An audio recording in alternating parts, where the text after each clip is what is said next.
Hello दोस्तों, श्री शिवाय नमस्तुभ्यम। आप सभी का स्वागत है आप सबकी अपनी यूट्यूब चैनल पे। आप लोग कैसे हैं?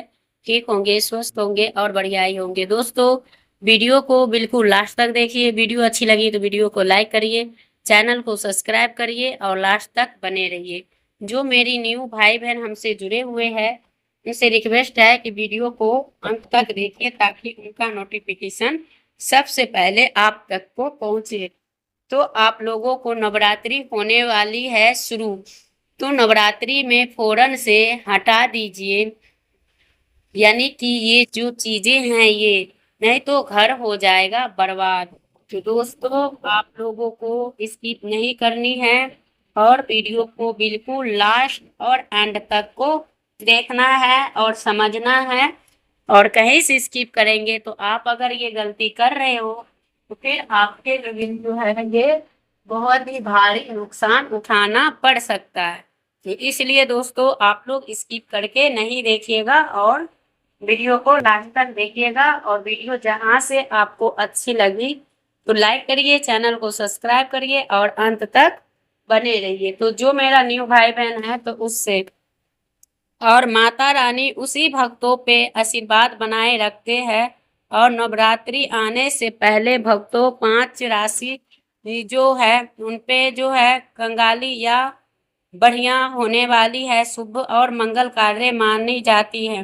तो आपको पवित्र माना जाता है और यह समय जो है जो बहुत ही यानी की गई पूजा अत्यंत शुभ मानी जाती है। देवी देवताओं को विशेष कृपा मानी जाती है। और यदि कोई व्यक्ति यानी आगमन करने से पहले आपको ये चीजें हटा देते हैं तो माता वैष्णो का आगमन होते हैं और आपको झोली में खुशियों से झोली भर देते हैं।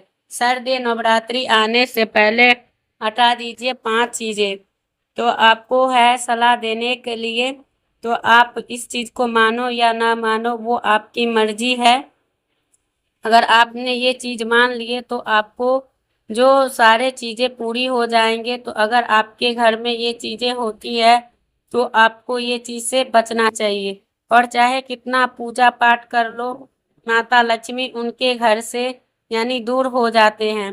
तो आपको पूरी जानकारी जानने के लिए अंत तक जरूर बने रहिए और आधा अधूरा नहीं देखिए। तो दोस्तों, आप लोगों को इस बार शारदीय नवरात्रि में माता दुर्गा के सवारी हो हाथी पर होके आ रही है। तो आपको जो है माता दुर्गा घोड़े पे नहीं हाथी पर आती है तो बहुत ही शुभ और कल्याणकारी मानी जाती है।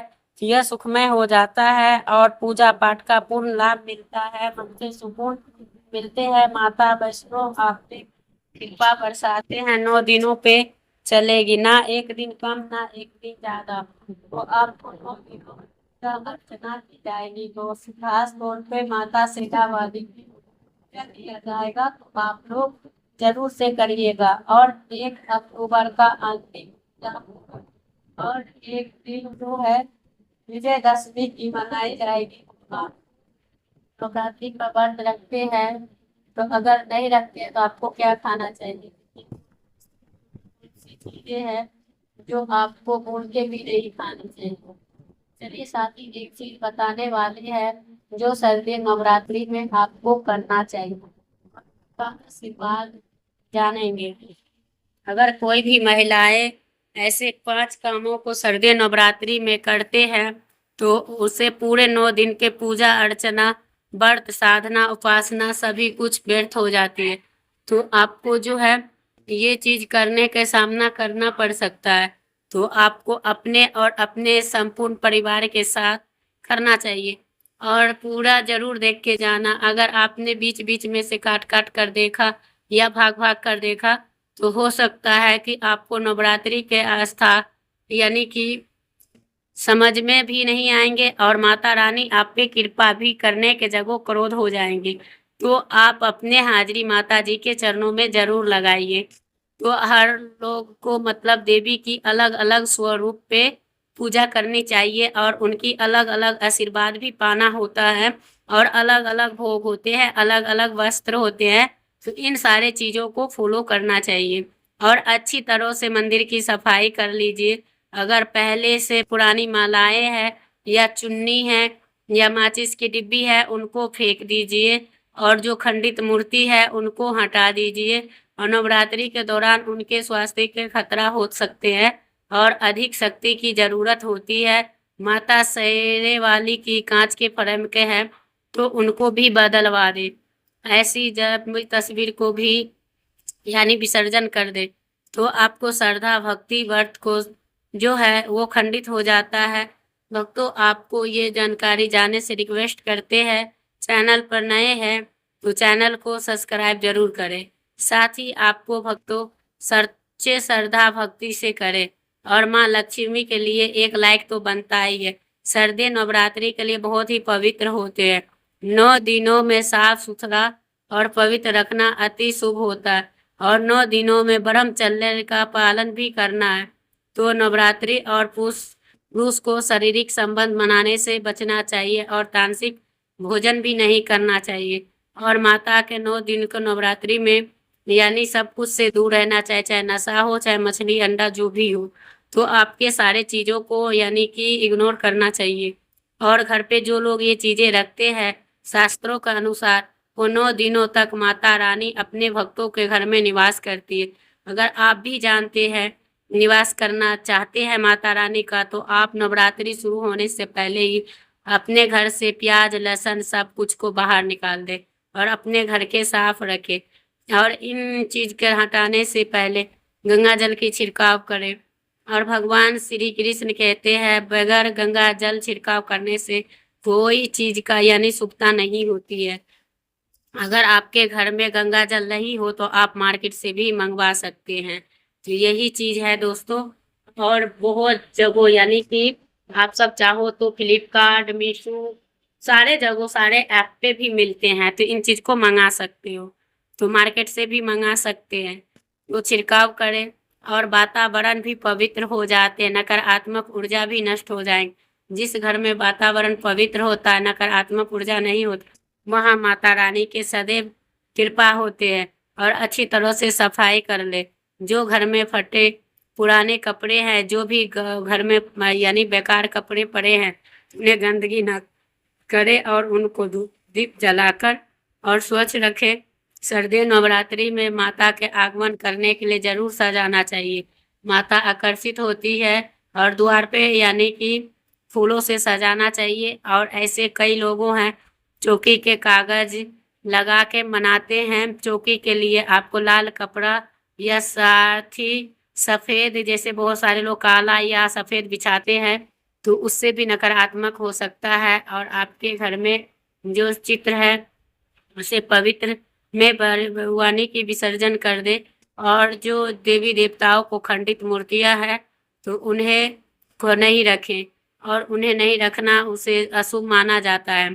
तो यही है। और जैसे कि मुख्य दरवाजे पे कबाड़ इकट्ठा कर देते हैं ऐसा करना अशुभ माना जाता है। अगर आपने भी ये काम करते हैं मुख्य दरवाजे पर या छत पे फिर खास के तो आपको एक कबाड़ इकट्ठा कर सर्दी नवरात्रि में शुरू होने से पहले उस कबाड़ को अवश्य निकाल दे। तो भक्तों, आपको कोई भी बंद घड़ी है तो आपको सर्दी नवरात्रि होने से पहले घर से हटा दे। नई घड़ी ले आए, उनकी मरम्मत करवा ले। और घड़ी का प्रतीक माना जाता और समय से पीछे चलने वाले हमारे गति की बाधा डालते। सर्दी नवरात्रि से पहले ही आपको बंद घड़ी से बाहर निकाल दे। भक्तों, आपको अगर घर के मंदिर में किसी भी तरह की फालतू सामान रखा है जैसे सरे गले फूल धूप बत्ती और जो भी चीजें हैं कोई भी खाली पैकेट है तो आपको रखनी चाहिए। और पुस्तक या कोई भी कपड़े फट गए हैं या मुकुट माला शंख कुछ भी है उन्हें सारे जल्दी निकाल दीजिए। क्योंकि सर्दी नवरात्रि से पहले मंदिर के और आसपास की अच्छे से सफाई कर दें और तभी माता रानी के चौकी स्थापित करें। और स्थान की जो है सफाई जरूर से करें। और गिरी प्रवेश करने के लिए माता रानी सभी के घर में जाते ही हैं तो धन रखने का स्थान को मंदिर के तरह साफ रखें। सर्दी नवरात्रि की तरह कोड़ी को शामिल करें। माता रानी के जो कोड़ी को पूजन करें, कोड़ी के धन रखने का स्थान पर रख दे। ऐसे रखने से माता रानी की कृपा से आपके जूते चप्पल इकट्ठा हो गए तो सर्दी नवरात्रि से बाहर निकाल दे। पुराने जूते चप्पल रखना अशुभ होता है नकारात्मक ऊर्जा आती है और अशांति और कलह का माहौल रहता है। सर्दी नवरात्रि आने से पहले आपको घर से निकालने ना भूलें। जिस घर में स्त्रियों का अपमान होता है, उनके घर में माता रानी निवास नहीं करती है। तो अगर उसे टूटे-फूटे बर्तन भी है, तो उन्हें भी निकाल दीजिए। माता लक्ष्मी उससे भी नाराज़ होती है। तो आपको नवरात्रों के दौरान क्या नहीं खाना चाहिए, क्या नहीं पीना चाहिए, कौन-सा फल खाने से व्रत संपूर्ण और सफल हो जाए। इन सभी बातों को जानने से पहले यानी वास्तु ज्ञान के जानने से पहले आपको सारे चीज़ की आपको मिलेंगे।